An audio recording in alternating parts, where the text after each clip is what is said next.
காலையில் எனக்காக கோயிலுக்கு போகிறேன்னு சொல்கிறீங்க. ஆனால் நம்ம ஒன்றா இருக்கலாம்னு சொன்னால் மட்டும் எதுவுமே நடக்காத மாதிரி பேசுகிறீங்க. உங்களுக்கு சமைச்சு கொடுத்ததுக்கும் உங்களை நிம்மதியா தூங்க சொன்னதும் உங்க நல்லதுக்காக இல்ல, உங்களுக்குள்ள இருக்கிற இதயம் நல்லா இருக்கணும் தான். நேத்து உங்க மெடிக்கல் ரிப்போர்ட்டை பார்த்து உங்க டாக்டருக்கு நான் ஃபோன் பண்ணி பேசினேன். அவர் தான் உங்களை நல்லா சாப்பிட்டு நிம்மதியா தூங்க வைக்க சொன்னாரு.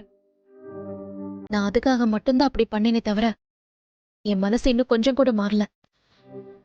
நான் அப்படியே தான் இருக்கேன். இது என்ன பாரதி நியாயம்? நான் நல்லா இருந்தாலும் நல்லா இல்லைன்னாலும் அது உங்களுக்கு கவலையே இல்லை. ஆனால் என்னோட இதயம் மட்டும் நல்லா இருக்கணும்.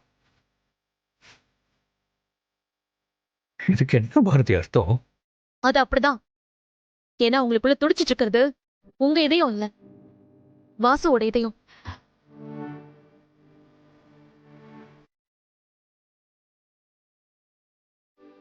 எனக்கு அந்த இதயம் நல்லா இருக்கணும், அவ்வளவுதான். முட்டாள்தனமா பேசினா கூட பேசி புரிய வைக்கலாம். ஆனா பைத்தியக்காரத்தனமா பேசினா எப்படி புரிய வைக்கிறது? வாசு இதயம் சொல்றீங்களே, நான் செத்துட்டா வாசோட இதயம் மட்டும் தனியா துடிக்குமா?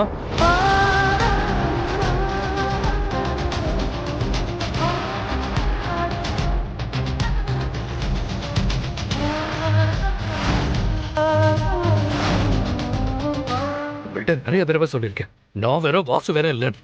இல்ல, நீங்க வேற வாசு வேறதான். சரிங்க, நான் வேற வாசு வேறதான். ஆனா நீங்க காதலிச்சது ஆதிய தானே? நீங்க கல்யாணம் முடிச்சது இந்த ஆதிய தானே? இது இல்லைன்னு சொல்ல முடியுமா உங்களால? ஒருத்தனை கஷ்டப்படுத்தி கண்ணீர் வர வச்சு ரசிக்கிறதும், அவனை சித்திரவதைப்படுத்தி அவன் நிம்மதியை கெடுக்கிறதும் எப்படிங்க உங்களால ஈஸியா பண்ண முடியுது? வேண்டாம் அதே, தேவையில்லாம என்ன எதுவும் பேச வைக்காதீங்க. நீங்க என்ன பேசுவீங்கன்னு எனக்கு தெரியும். ஆவுன்னா உங்களுக்கு நான் நம்பிக்கை துரோகம் பண்ணிட்டேன், உங்களை நான் நம்ப வச்சு கழுத்தறுத்துட்டேன்னு சொல்லுவீங்க அதானே?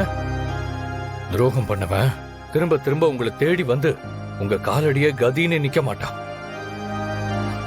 நான் ஏன் திரும்ப திரும்ப வந்து நிக்கிறேன்னு உங்களுக்கு புரியுதா? முடியலங்க. தினம் தினம் செத்து பொழைக்க வேண்டியதா இருக்கு. இங்க பாருங்க பாரதி, இத்தனை நாளா நீங்க தானே என்ன வேணாம்னு சொல்லிட்டு இருந்தீங்க. இந்த எலெக்ஷன் முடிகிற வரைக்கும் தான் உங்களுக்கு டைம். அதுக்குள்ள உங்களை நீங்க மாத்திக்கிட்டு என் கூட சேர்ந்து வாடுற வழிய பாருங்க. இல்லைன்னா நான் உங்களை வேண்டாம்னு சொல்லிட்டு போயிட்டே இருப்பேன்.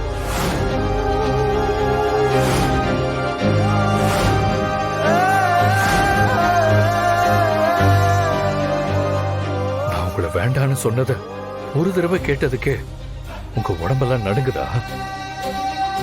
ஆனா நீங்க என்ன பார்க்கும் போதெல்லாம் அந்த வார்த்தையை சொல்லி சொல்லி என்ன நடுக்க வச்சிட்டு இருக்கீங்க.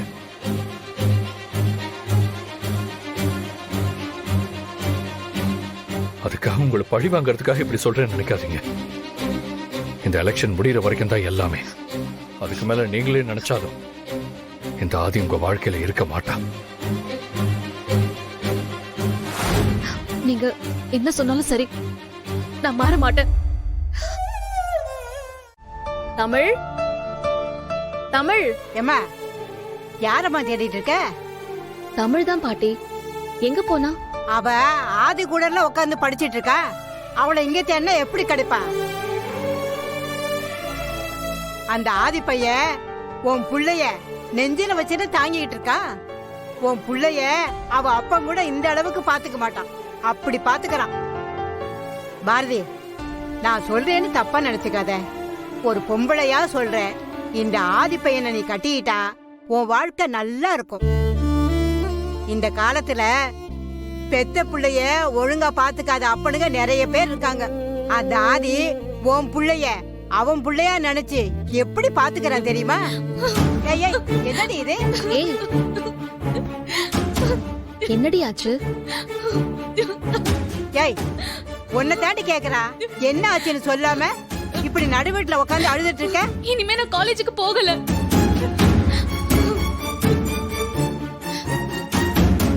ஏண்டி, ஏதாவது பிரச்சனையா? என் கூட படிக்கிற 2 பேரும் என்ன ரொம்ப டீஸ் பண்றாங்க அக்கா. வாத்தியார்ட்ட சொல்ல வேண்டியதானே? அவனுங்க ரொம்ப மோசமான பசங்க பாட்டி. மதுரையில யாரோ பெரிய ஆளோட தம்பி. அவனை யாரும் எதுவும் செய்ய மாட்டாங்க. இத்தனை நாளா கிண்டல் மட்டும்தான் பண்ணிக்கிட்டு இருந்தாங்க. இன்னைக்கு என் துப்பட்டாவை புடிங்கி வச்சுட்டு முத்தம் கொடுத்துட்டு துப்பட்டாவை வாங்கிட்டு போன்னு சொல்லிட்டாங்க பாட்டி. ரொம்ப சீப்பா நடந்துக்கிட்டானுங்க. இருடி, உங்க அப்பா கிட்ட சொல்லி அவங்க 2 பேரையும் கைய கால உடைக்க சொல்றேன். பாட்டி அப்பா கிட்ட எல்லாம் சொல்ல வேண்டாம் பாட்டி. அப்பா கிட்ட சொல்லாம இப்படியே உட்காந்து அழுதுட்டு இருக்க போறியா நீ? அக்கா, எங்க அப்பாவை பத்தி உங்களுக்கு தெரியாதுக்கா. இப்படி எல்லாம் ஏதாவது பிரச்சனைன்னு சொன்னா முதல்ல என்ன காலேஜுக்கு போக வேண்டாம்னு தான் சொல்லுவாரு. அப்புறம் என் படிப்புல தான் மண்ணு விழும். அதுக்காக அந்த பையனை எதுவுமே பண்ணாம அப்படியே விட சொல்றியா? என்னக்கா பண்றது? நம்ம தலையெழுத்து பொறுத்து தான் போகணும். அப்படிலாம் இருக்க கூடாது பவி. இப்படிலாம் பொறுத்து பொறுத்து போறதுனால தான் அவங்க ஏறி மிரிச்சிட்டு போயிட்டே இருக்காங்க. உங்க அப்பா கிட்ட போய் சொல்லு, கண்டிப்பா அவர் போய் கேட்பாரு. அதெல்லாம் கேட்க மாட்டாருக்கா. அவர் கேட்கலன்னா என்ன? நான் இருக்கல்ல.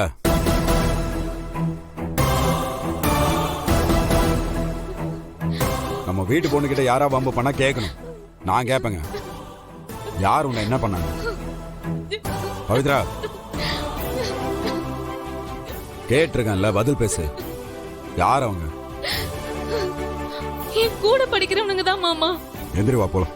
வேண்டாம் மாமா, அவனுக்கு ரொம்ப மோசமான பசங்க. பொம்பளை பிள்ளைங்க துப்பட்டா போடாம சுடிதார் போடுறதுரா இப்போ நார்மல். பேண்ட் சட்டை போடுறவன் தானே பையன் தானே அவன். அவனுக்கு எதுக்கு துப்பட்டா?